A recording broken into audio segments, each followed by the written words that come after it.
Elderly Jewish man dies after clash with pro-Palestine protesters. In a deeply distressing incident in Southern California, 69-year-old Paul Kessler, a Jewish man, tragically died following an altercation with pro-Palestine protesters in Thousand Oaks. Ventura County Sheriff Jim Freihoff spoke of the incident's complexity, citing conflicting witness statements and an absence of clear video evidence, which left the precise nature of the altercation ambiguous. Freihoff remarked, there is clearly an interaction between the two, but what the level of altercation and interaction was is still unclear. During the confrontation at dueling pro Israel and pro Palestine protests, Kessler sustained a fatal head injury. A video circulating on social media showed him receiving aid on the sidewalk while blood flowed from his head, with his condition exacerbated by a reported fall during the physical altercation. Subsequently, Luai Abdel Fattah al Najani, a 50-year-old professor, was arrested and charged with involuntary manslaughter and battery, accused of inflicting severe bodily harm on Kessler. Despite the charges, the detailed circumstances leading to Kessler's fall and injuries are still under investigation, with authorities seeking more evidence to clarify the sequence of events. This tragic event has prompted community leaders to call for calm and emphasize the need for restraint to prevent further escalation of tensions. So, there was this incident that happened in California where there were two protests that were happening. And I'm not sure if it was a pro-Israeli protest and then there were pro-Palestine counter-protesters or the reverse. I'm not sure who was there first, so to speak. But there were two groups in the same area on the sidewalk and street in Southern California near a gas station. And they were both exercising their constitutional right to show support to the causes that they felt, passionate about. And what's not clear is the exact circumstances of what happened. There was some form of altercation between Paul Kessler and the man who has been charged, Lole Abdel Fattah al Najani. And there are some witness statements saying that he was pushed. The coroner has ruled it a homicide, meaning that there was another person involved in the circumstances of this death. And there is other evidence that Kessler had injury to his face. I remember when this happened, and I was literally watching it unfold, the new evidence come out on social media. Now, of course, we don't know the veracity of what's posted, on social media. So I want to, talk about it carefully. But there were some people saying that Al-Najani basically struck him in the face with a megaphone, and that caused him to fall backwards and hit his head on the pavement. And he was taken to the hospital unconscious and died in the hospital the next morning. Now, there are other witness statements that are inconsistent with that narrative, so we don't exactly know. But this has just become an absolute firestorm, and obviously increased intentions on a whole different level in Southern California in particular. Jesus Christ. Okay. This is gonna get. Do you think this is gonna get worse and worse? Some people are predicting a whole generation of people being. I mean, it's getting more polarized and polarized. Like, I don't know what's. We might be seeing this for the next decade or so. I don't know. What do you mean by this? Like this level of hostility between people who disagree with each other over stuff like this.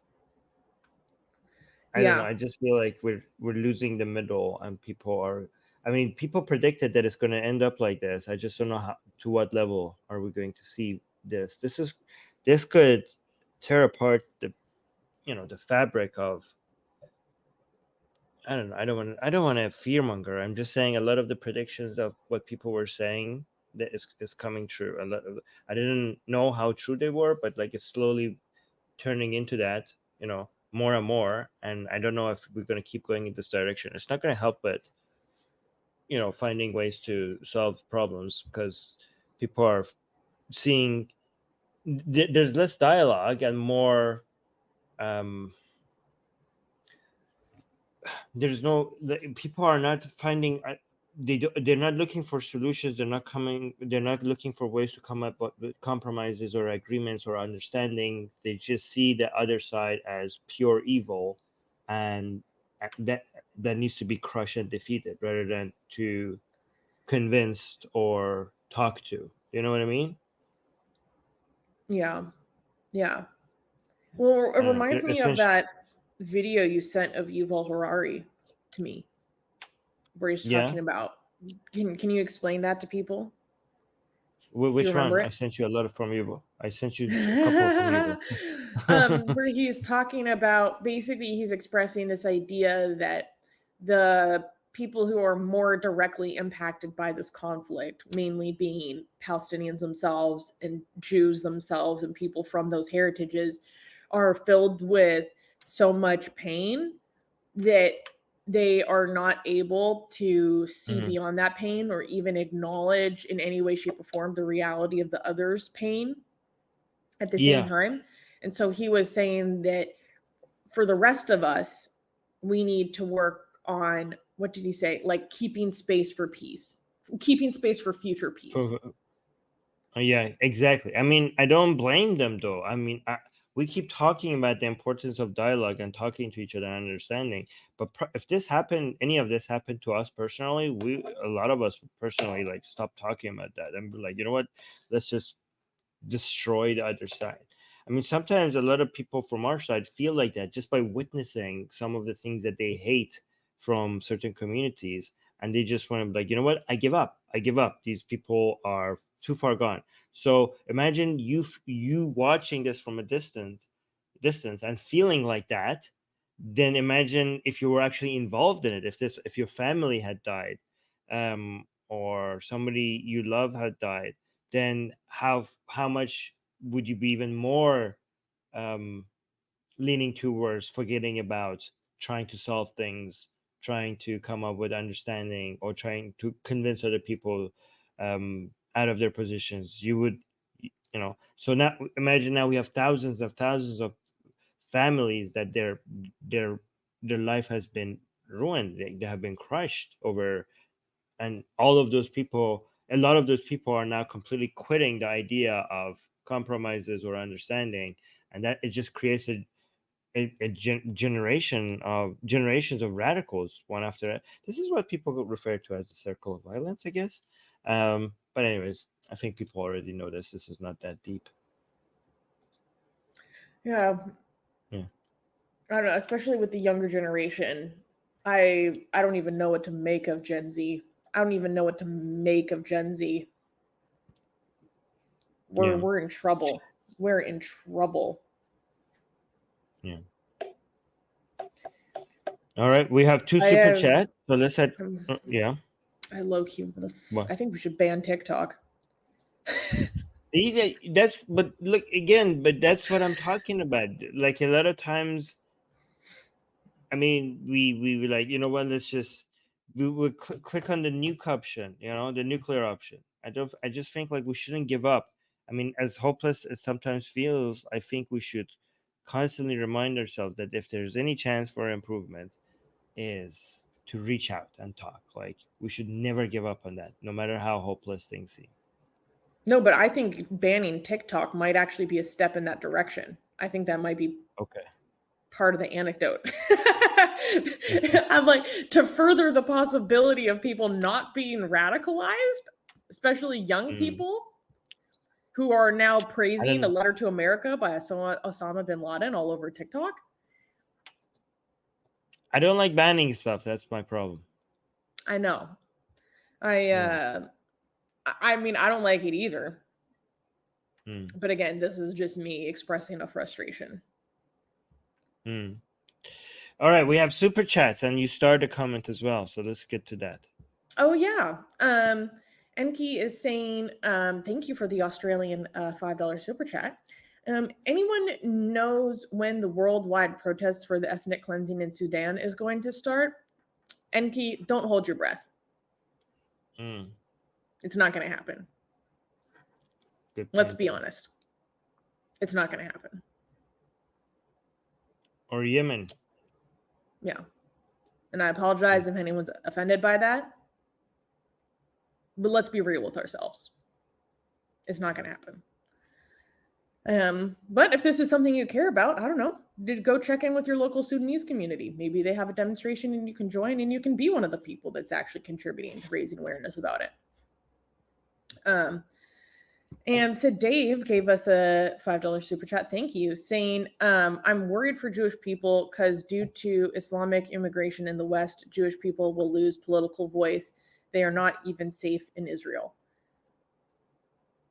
It depends on the country. In terms of like power within the body politic, so to speak. But like if I was a Jew in the UK, I would be freaking terrified.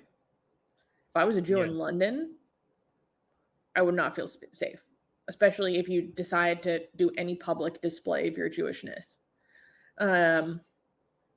which is horrible. It's shameful. It's beyond shameful. I'd be like, how can I immigrate to America? And I'm not saying America is great, but I think it's better. It's absurd. I mean, Israel is safer, even after October 7th, relatively. Especially if you're in Tel Aviv, for example, or Jerusalem. And I don't know if I'm the only person that finds it so ironic that every time that there's a conflict and all of a sudden hate crimes against Jews absolutely spike to historic levels. I mean, this happened during the war that happened in 2021, right? And I remember, what's his name? The Argentinian Jewish David Pacman. He was saying that he had to shut down comments on everything he posted because of all the anti-Semitic hate that was being poured towards him. And he's like the most progressive Jew there is, pretty much. And he was saying, ironically, when you guys do this, you actually prove the necessity of having Israel. Every time this happens, this proves the necessity of having a state where Jewish people, no matter your heritage, can find refuge. Perfectly said. Yeah. Couldn't agree more. I wish they were better at acknowledging the Jewish heritage of Chinese Jews because they deserve refuge as well. But that's a different matter. Sid Dave gave us a few more super chats. Thank you. Saying TikTok should be banned unless we get access to China. I want these.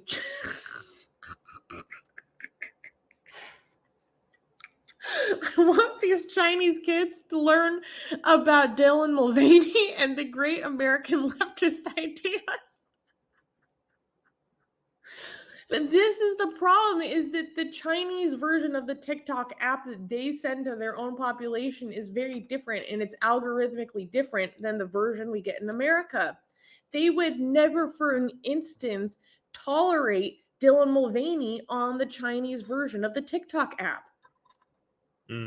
They think men that are even just a little bit metrosexual by our standards are essentially sissies, and they put out government propaganda against them. They don't tolerate this stuff.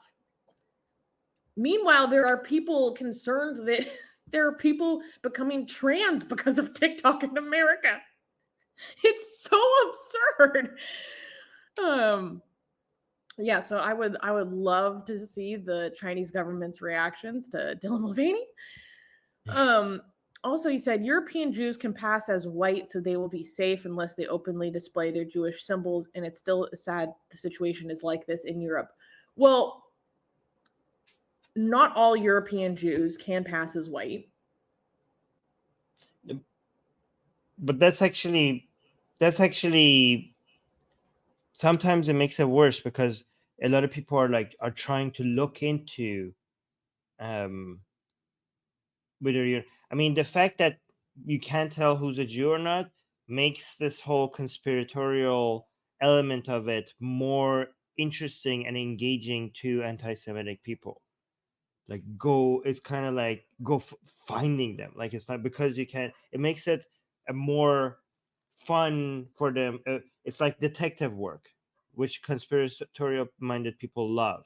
So if it was all in the, you could see it, it wouldn't be as engaging for them. So this actually sometimes makes it worse, because it also helps the fact that for them to act like these are people who behind the scenes that are controlling people, and you are going and figuring it out.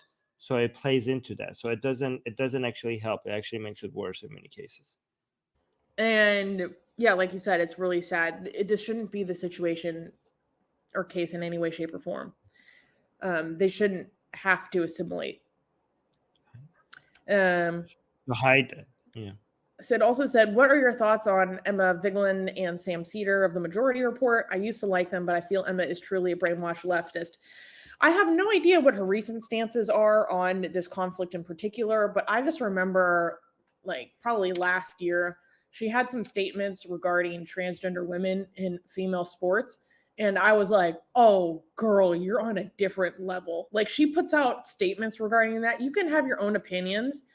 And I'm like, your stance that you are pushing publicly is actually so harmful to transgender people, because she takes it so far. I was like, this is so absurd. You're a lost cause. So I honestly, after that moment, I had to write off basically all of the commentary I see from her, because it was just on a different level of absurdity. It was a, yeah, I'll just leave it at that. Do you have any opinions, Armin? I don't know if you keep up with the Majority Report. No, I don't. Yeah. I don't keep up with them. All colors. Oh yeah, again, we're just calling you all colors now.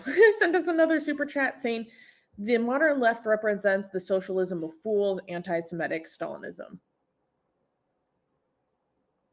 I mean, not all of them, but I don't want to generalize all of the modern left. But it's becoming it's a problem within the modern left. But again, hashtag not all leftists. So Yeah. just want to make sure. But thank you. And I love this comment by Doorknob Head saying, Je suis Garkad.